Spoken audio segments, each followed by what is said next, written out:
Broncos. On behalf of Project Caminos, welcome back to another episode of Bronco Scoop. My name is Daisy Lemus. I'm a fourth-year architecture major here at Cal Poly Pomona and also a student assistant of Project Caminos. Thank you so much for joining us for this new episode of Season 3. On today's episode, I will be giving you the scoop on what the 2022 Bronco Guide is. So the Poly Post are the ones that publish the Bronco Guide, and you can find the Poly Post on Instagram, Facebook, Twitter, TikTok, and on YouTube. They're on everything. And their ads are at the Poly Post. And they also have a mobile app called the Poly Post. So you can download it. Their link tree is in the description or it's at the Poly Post. And in their link tree, you can also find the Bronco Guide or you can find it on their website. But in order to talk about the Bronco Guide 2022, we have a very special guest who was a part of the Poly Post team that worked on creating the Bronco Guide. Thank you so much for joining us today. Can you please introduce yourself? Hi, my name is Amber Lee. I'm a communication student with an emphasis in PR, and I'm also the editor-in-chief for the Bronco Guide magazine. So what is the Bronco Guide and where can students find it? So the Bronco Guide is essentially written for first-time Cal Poly Pomona students who need a guide to help them navigate campus and university life. It's a magazine, and our goal is to provide useful and engaging material to help them on that journey of discovery. In the magazine, students can find stories about things like Greek life, intramural sports, how to declare a major, or like where to find great napping spots on campus. They can also find stories about like CPP Broncos and current alumni. They can find the magazine online at thepolypost.com. And they will be able to find the printed versions on campus, I think in the green bins, or in the Poly Post newsroom. But we will be mailing out the printed copies to students in the summer. So how did the team decide what types of topics to cover in the Bronco Guide? So our current list of topics, it was kind of a mix of material from last year because we do the Bronco Guide every year, and some of the material is very like evergreen. So students will always have to know about financial aid, about transferring, and stuff like student housing. So there are some staples that you can find in like almost every single Bronco Guide edition. But we also wanted to be more, I say personal this year. I wanted to show a little bit more about like students and the culture on campus. So we added stories like napping spots on campus, the best place to find food. We added stories like the Bronco businesses where students can read about students who had made their own small businesses, but are also like balancing schoolwork on top of that. Yeah. That was one of my favorite pages, the one highlighting like different students like small jobs. But I also loved the Pomona nightlife one. I was like, oh, that is so cool that they would include this in here, because that's not something that like is like talked about in the school, but there are stuff in Pomona to do at night. Yeah, I remember when I first came to this to Cal Poly Pomona, I was like, there's like nothing kind of around the there's campus. nothing here. Yeah. So like I didn't even know like Pomona, like downtown Pomona was kind of like pretty close. Yeah. So I think that story is definitely going to help students like who are able to travel, like figure out things. There's more to like the community than just like that kind of like desert where we are.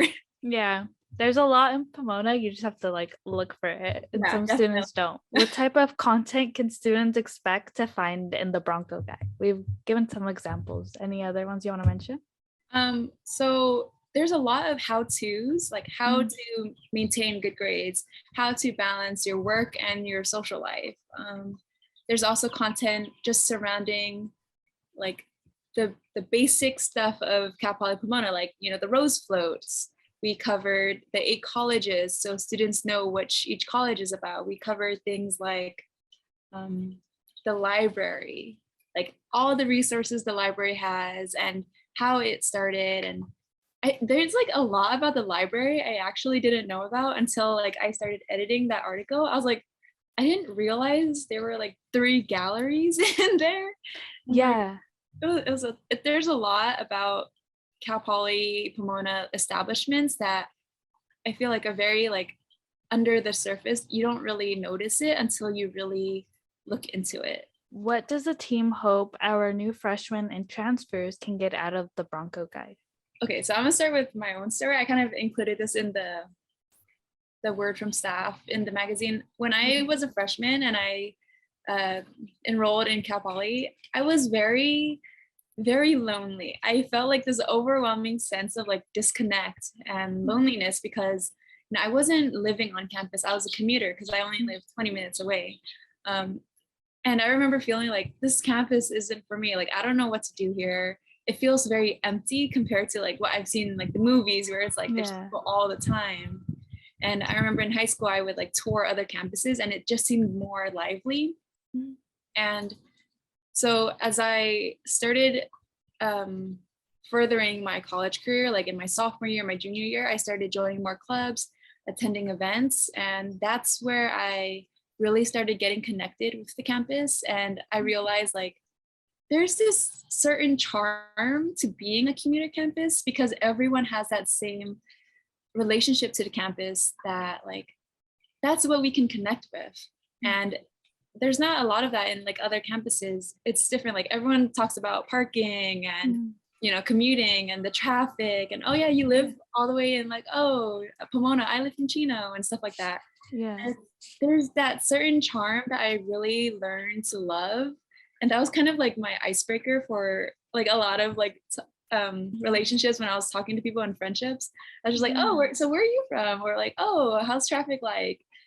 And I really wanted to like incorporate that into the Bronco Guide so students can feel like, yes, it is a commuter campus. Yes, it's not as, it might not be what you expect when you join a college, but there is a charm to it. And there are all these little things that they can explore and really connect with the campus and the community that's here.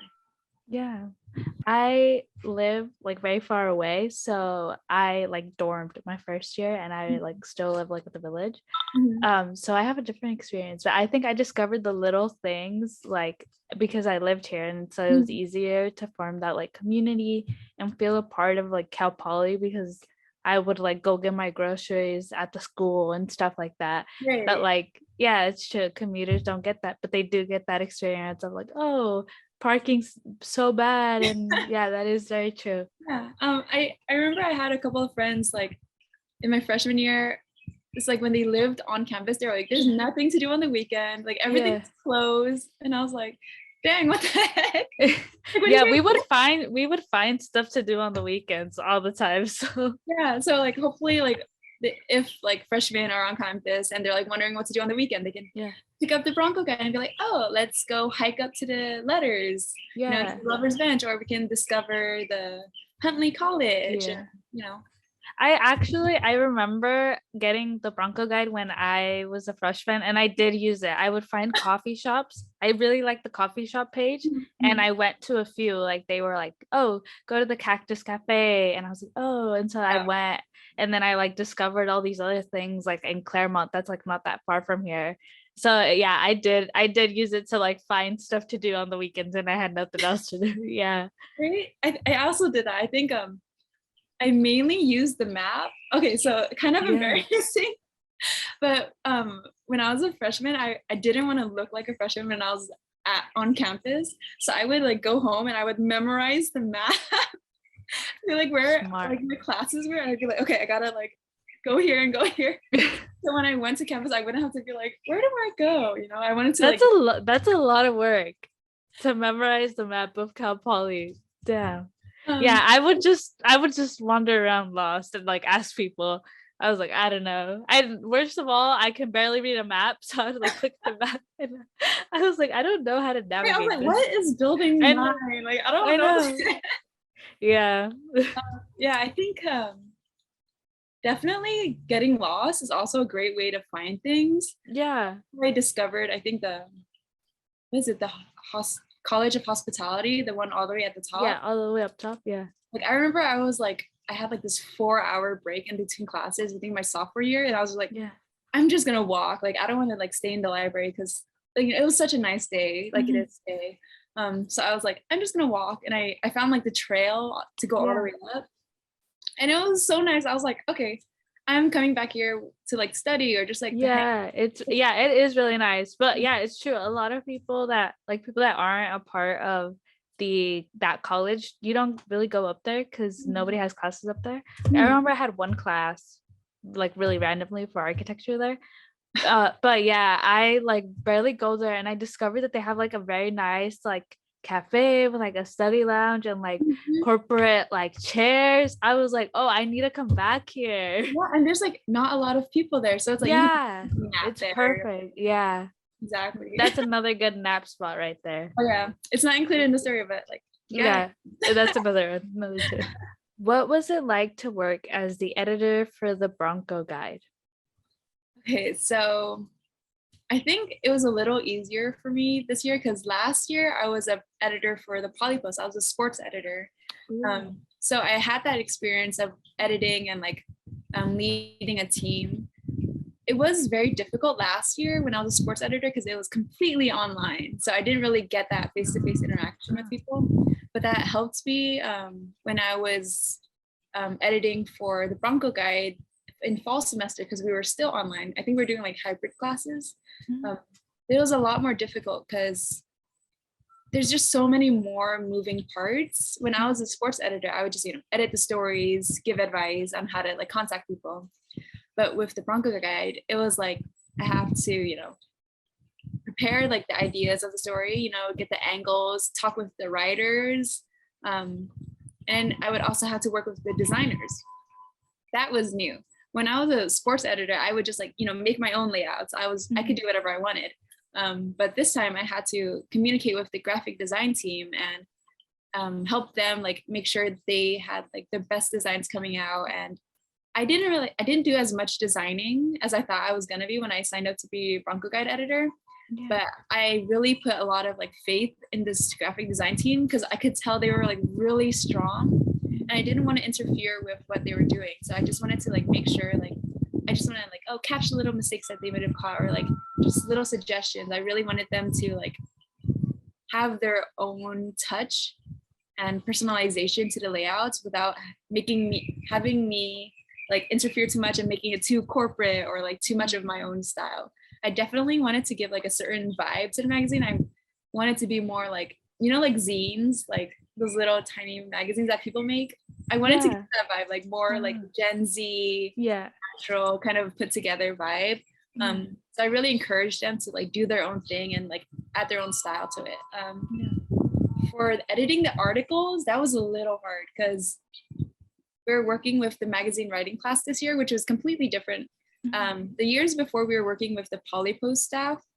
This year we were working with the class for the magazine writing, and it was just like it was difficult trying to adjust to like their different writing styles because with the Polypost, those are a little bit more experienced writers, and with the class they were coming in like really fresh and they didn't get their stories in as quickly as Polypost writers do. Polypost writers, they have to do like a story every week, so they're pretty on top of deadlines. But for the class, I think we didn't get the stories until like October, which was pretty late. And we had to kind of like hold off on things until October because you can't really design a page without knowing what the content is, right? True. So that was a little difficult just managing all of that. But I think everyone did a really, really great job in like coming together in the spring semester to really put everything together and just like put that final touch on making it seem very, very cohesive. Oh, that seems like so much work. It looked very beautiful and very like put together. So I imagine it was a lot of work to get it to that point. So one thing I loved about the Bronco guide was the graphics, and the graphics used throughout are very nice. I love the 8 academic college one because it looks like a blueprint, like an architectural blueprint. But I also love like the nap spot one because it looks like chalk. Like there's one that also has like very like hippie wavy vibes. So each page has kind of like its own style. So can you share some insight on the graphic team and kind of like their design process to get the guide to look like that graphically?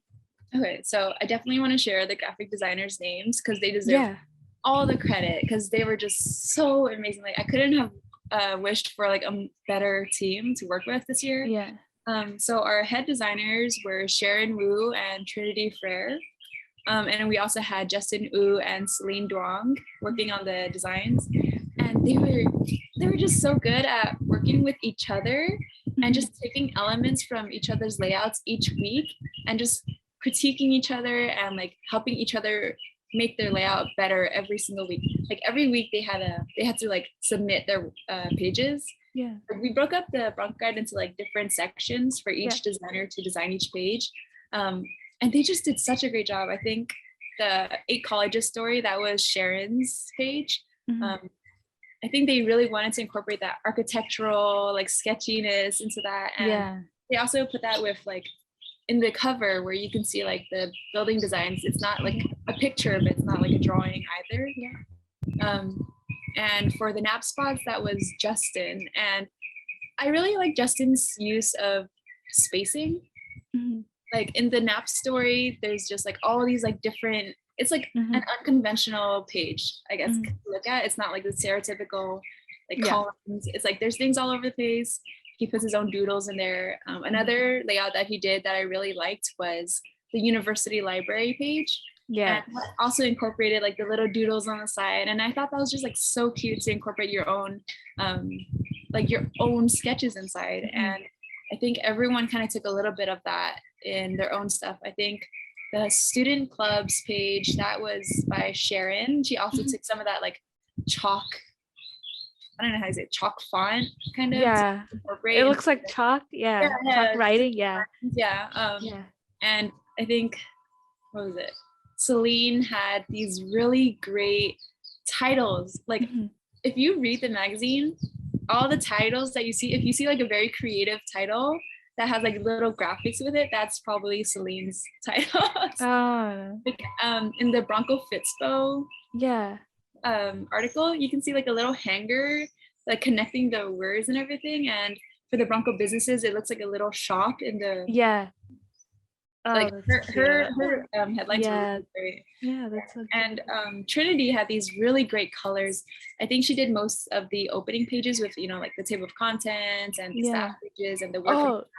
That table, is it the table of contents that it like blends? It looks so nice. And then the images of you guys matching the colors was very nice. Sharon worked on the table of contents and Trinity did like the word from staff and stuff. But like they really melded those two together really nicely to have like a like drippy effect kind of thing. Very cute. I have to give Justin credit because he was a part of the studios in this last semester. He did the graphics for this wall that's going to be coming up on the student service building. So he was part of, him and Rebecca were part of the team that designed the graphics. So there's this very nice history wall that like he did that I'm obsessed with. And I saw the history table of contents that you guys had. I was like, I wonder if he helped with that one because he did the history wall for us. Oh, is it like very similar? No, they're different, but it's like similar content, like the information. So, but no, they're like very graphically different. So, he had his spacing and his like layouts are very well done. So the Polypost is one of my favorite resources on campus. Can you share what the Polypost is to our incoming students? So the Polypost is Cal Poly Pomona's student-run newspaper, like completely student-run. So the editors are students, the writers are students. We are overseen by a faculty advisor, which is Dr. Jason Turcott, and a business manager, which is Linda Perez. And they don't really like work on the stories, but they offer like input and stuff, like make sure like everything is like has AP style and make sure the content is appropriate. But everything is done by students. You know, we cover sections like news, arts and culture, sports, and student opinion. And even the graphics are done by students. Mhm. Everything is completely student run. I know a lot of people think that it's like a university run newspaper, but it's not. It's completely out of the comm department, and you can probably find the newsroom if you go to building 1 on the 2nd floor. Ooh, wow. I didn't know it was located there. Oh yeah, no, it's right in the That's middle of cool. campus. Yeah, it is. Mhm. Yeah, so where can incoming students find the Poly Post when they're admitted like into Cal Poly Pomona? So there are like these little, I don't know if they're blue or green. They're green. Okay, I think they're they're green. green. I think they're green. Okay. So there are little green bins like in all parts of the campus. I think there's some by the CLA, the library, the BSC, and they have every week they have the printed newspapers, and you can get it for free. I think next year they might be changing it to bi-weekly, so I have to keep you updated on that. Mhm. But if you don't want to look at the printed copy, you can go online at thepolypost.com, where you can find all the articles and previous articles from previous semesters. They have really, really great content. We've been winning a lot of awards from those prestigious organizations, and Yeah. I think it's just like a testament to just how hardworking our student staff is, and just like how much they really care about bringing news to the community and making sure that students are well informed about the campus and the policies and just like everything surrounding Cal Poly Pomona. Because I think that's one of the most important things about being a college student is making sure you're like well informed about where you are and all the things that like you are a part of. Yeah. And the Poly Post is also emailed to you as a student every week, or if they change it to bi-weekly. But a lot of the information from this podcast comes from the Poly Post archive stories, because I'll look up like Cal Poly Pomona this, and then there's like a Poly Post article. There's a Poly Post article for like everything. So I'll just find it and then like read it, and I'm like, oh, okay, that's how that works. But yeah. Like if you're looking for a club that you want to feature, there's probably yeah. Yeah. Yeah. Okay, so our final question is, do you have any tips for prospective students? Join a club. That's a good tip. Yeah. Yeah, I think that was my kind of like life hack to college. Join a club, just like any club that you are like kind of interested in. You don't have to be like super interested in it. Join a club, get to know some people. If you like it, great, stay in there, make more friends. If you don't, at least still make a couple of friends or some connections, you know, a little bit more about the campus. My like ultimate hack was joining a club and then trying to get into the e-board as soon as possible, so I can make friends with the e-board and like kind of be forced to interact a little bit more with people. Yeah, in my freshman year, I was super shy. I was painfully shy. Like I had such bad social anxiety, and I still do now, but it's not as bad. But joining those clubs and becoming a part of the e-board really helped me like learn leadership skills and just be a part of the community a little bit more. Yeah. What kind of clubs are you a part of? So the biggest one would be the Poly Post. I don't know if that's a club. It's more like a class or an organization, kind of. They're an organization on campus. Yeah, okay. So the Poly Post, I have been in there for 2 years as an editor and 1 year as a staff writer. I've also been a part of the CPP, Kendo, and Iaido Club. And that's like Japanese fencing, if you know. Oh. Quick plug if you guys want to join. Yeah, there you go. So I was a part of that for all 4 years. And I was e-board for like 2 to 3 years of that. And then I was also briefly a part of the Polylens Photography Club. I was in that for, I think, 1 or 2 years, and I was e-board for about 1 year. Yeah. Yeah, there you go. Join the club. Thank you so much for joining us for today's episode. Make sure to check out the Poly Post on Instagram, Facebook, Twitter, and TikTok and YouTube at the Poly Post, and also their mobile app, the Poly Post. Their link tree is also in the description, or it's at the Poly Post, and you can find the Bronco guide on their link tree or also at their website. Join us every week for a new episode of Bronco Scoop. And there is no question of the episode. Instead, make sure you download a copy of the Bronco guide Join us every week for a new episode of Bronco Scoop. Subscribe to our channel, CPP Access and Transition, or follow us on Spotify, Bronco Scoop, to never miss a scoop. Make sure to check out our Instagram, Facebook, and Twitter at CPP Caminos to keep yourself updated. If you have any questions or want to talk about anything Cal Poly Pomona related, email us at caminos@cpp.edu. Project Caminos Bronco Scoop is supported with funding from the Department of Education, Hispanic Serving Institute grant, and Cal Poly Pomona's Office of Student Success, Equity, and Innovation. Tune in for more.